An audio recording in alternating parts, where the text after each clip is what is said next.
Oi, gente, tudo bem com vocês? Aqui é a Camila Gontijo, mas antes, roda a vinheta! I don't give a shit, and it goes like this. Take me by the tongue and I know you. Kiss me. Hoje nós iremos falar sobre as vozes verbais. Tá, mas Camila, quais são elas? A gente tem a voz reflexiva, a voz ativa e a voz passiva.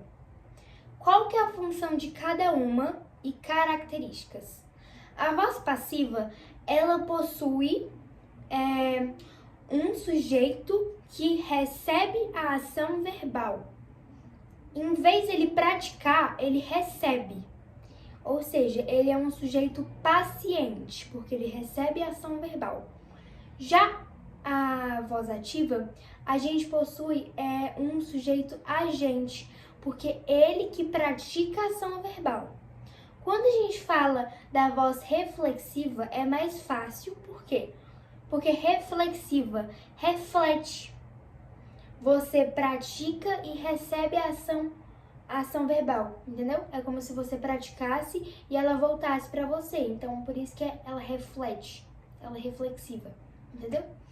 Então, a gente tem a voz ativa, que é aquela que possui o sujeito agente, aquele que pratica a ação verbal. A voz passiva, aquele que recebe a ação verbal, o sujeito paciente. E a voz reflexiva, que ela pratica e recebe a ação verbal. Ou seja, tanto o sujeito paciente quanto o sujeito agente. Entendeu? É basicamente isso as características. Agora, a gente vai mostrar aqui qual é a formação de cada voz, porque principalmente a voz passiva que todo mundo confunde, porque ela possui duas classificações que pode ter formações diferentes em uma oração, em uma frase, que é a voz passiva analítica e a voz passiva sintética. Então é sobre isso que a gente vai ver agora. Quando a gente fala sobre analítica, a gente diz que ela é a maior entre analítica e sintética. Por quê, Camila? Por conta da sua formação. A gente tem o sujeito, né, que é um sujeito paciente. Por que, Camila? Por que ele é paciente? Porque ele recebe a ação verbal. E a gente também tem o verbo auxiliar, conjugado, como por exemplo, se eu estivesse falando elas, né, que é no plural, pronome elas. Eu vou utilizar, tipo, eu tô falando do presente, tá? No tempo verbal do presente. Eu vou usar é? Não, eu vou usar são. Então, esse é o verbo auxiliar. Ele é conjugado diante do sujeito, né? Se ele é no plural, se ele é no singular.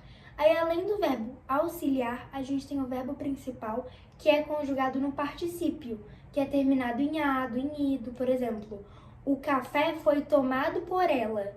Você percebe o quê? O café é o sujeito paciente, por quê? Porque em vez de ele praticar a ação verbal, ele recebe a ação verbal, porque ele é tomado. Ele mesmo acaba sendo tomado por alguém. Ó, por ela, ele é tomado por ela. Então, ele sofre com a ação verbal, né? E o foi tomado, a gente tem uma locução verbal, porque é o foi de ir e o tomado de tomar. O foi é o verbo auxiliar conjugado, né, no foi, no passado, e não foi, por exemplo, foram, por quê? Porque o sujeito tá no singular, e o tomado, que é o verbo principal que tá no particípio, termina em ado, em ido. Aqui nesse caso, tomado, então termina em ado. Além disso, a gente tem o por ela. O por ela, a gente diz que é o agente da passiva. Por quê? É como se fosse aquela parte, sinteticamente, é aquilo que vai provocar a ação verbal, que vai fazer com que o café, que é o sujeito da frase, da oração, sofra com a ação verbal. Então, a agente da passiva, ela pratica essa ação que o sujeito vai receber, entendeu? Por exemplo, o livro foi lido pelo menino. Nesse caso aqui, a gente tem um sujeito paciente, um verbo auxiliar e um verbo principal no particípio, né? O livro foi lido pelo menino. O pelo menino é o agente da passiva porque ele pratica a ação verbal que o próprio sujeito, o livro, vai sofrer com ela. Então, o agente da passiva pratica aquilo que o sujeito vai receber por ela. Então, normalmente, né, sempre podemos dizer, utiliza-se uma preposição antes. Por ela, né? Pelo e por, normalmente é utilizado. Tipo,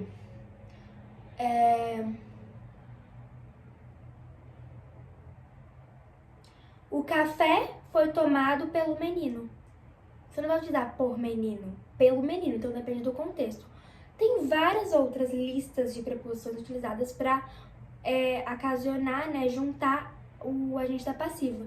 Mas normalmente, geralmente é utilizado por e pelo, tá? Então, a gente tem aqui o sujeito paciente, mais verbo auxiliar, mais verbo principal no particípio, né? E o agente da passiva, isso no caso da voz passiva analítica, a formação. Já quando a gente fala sobre voz passiva sintética, ela é um pouco menor do que a analítica, né? A gente fala que se utiliza o verbo na terceira pessoa, tanto do singular quanto do plural. Utiliza-se o pronome apassivador, a gente vai entender por quê. E o sujeito paciente. Por que paciente, Camila? Mais uma vez, ele é paciente automaticamente por ser voz passiva. Em vez de ele praticar ação verbal, ele recebe, ele sofre com essa ação verbal. Deu pra entender? E uma coisa que eu esqueci de ressaltar é que o pronome apassivador que está, né, se encontra na formação da voz passiva sintética é justamente o se, né? Por exemplo, vive-se bem aqui. O vive-se, nesse se, pode estar o menino, a menina, entendeu? No se, tá lá dentro, está ocasionado o sujeito que seria utilizado, por exemplo, na voz analítica, voz passiva analítica. Por exemplo, eu vou transformar aqui, tomou-se o café. Vamos dizer que no contexto, o se é o menino. Então, o que eu vou falar? O café foi tomado pelo menino. Ou seja, o se, dentro do se se encontra o pelo menino. Entendeu? Então, é basicamente isso. Então, ó, voz passiva, a gente possui duas classificações. Voz passiva analítica, que é a maior, e a voz passiva sintética. Um exemplo de voz passiva analítica. O café foi tomado pelo menino. Transformando isso para voz passiva sintética. Tomou-se o café. Entendeu? Então, dentro do se, nesse caso, o contexto seria pelo menino. Aí, voz ativa, sujeito agente, porque ele pratica ação verbal. Voz reflexiva, possui tanto sujeito agente quanto sujeito paciente. Ele tanto recebe ação verbal quanto pratica ação verbal, né? Então, reflete para ele mesmo, né? Reflete a si mesmo. E sobre a formação da voz passiva. Então, na voz passiva analítica, a gente tem o sujeito paciente, aquele que recebe a ação verbal. A gente tem o verbo auxiliar conjugado, verbo principal no particípio, pode terminar em ado, em ido, cantado, corrido, tomado. Exemplos. E o agente da passiva, que é aquele que é como se ele praticasse aquela ação verbal que foi sofrida pelo sujeito paciente, que é o sujeito da voz passiva. Já sobre a voz passiva sintética, que é menor que a analítica, a gente utiliza o verbo na terceira pessoa, tanto no singular quanto no plural, mais se, que é o pronome apassivador, né? Lá dentro fica, por exemplo, o pela menina, pelo menino, dependendo do contexto, da formação, né? Da transformação do analítico para o sintético, né? Além do sujeito paciente, né? Na transformação da voz passiva analítica para voz passiva sintética, a gente percebe que o sujeito paciente, né, aquele que recebe a ação verbal, é como se ele virasse o objeto direto. Em vez de ser o sujeito paciente, ele vira o objeto direto na voz passiva sintética. E por que isso acontece? Porque só tem como você transformar a analítica para sintética, né? Se você tiver um objeto... Tum, tum.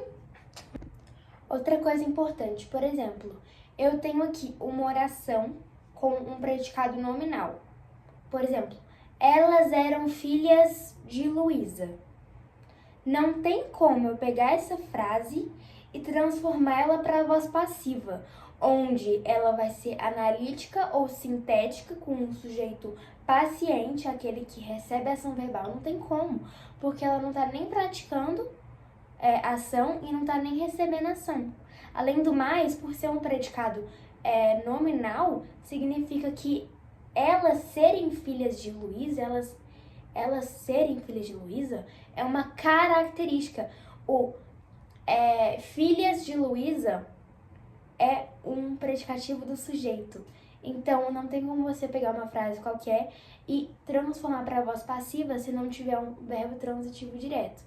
Ou talvez um verbo transitivo direto e indireto, mas o principal que tem que ter, se não tiver, não tem como você transformar para voz passiva, tanto analítica quanto sintética, porque isso você consegue transformar de uma para outra. Mas para chegar na fase de voz passiva, ou seja, um sujeito paciente que recebe a ação verbal, precisa de um verbo transitivo direto, obrigatoriamente. Entendeu?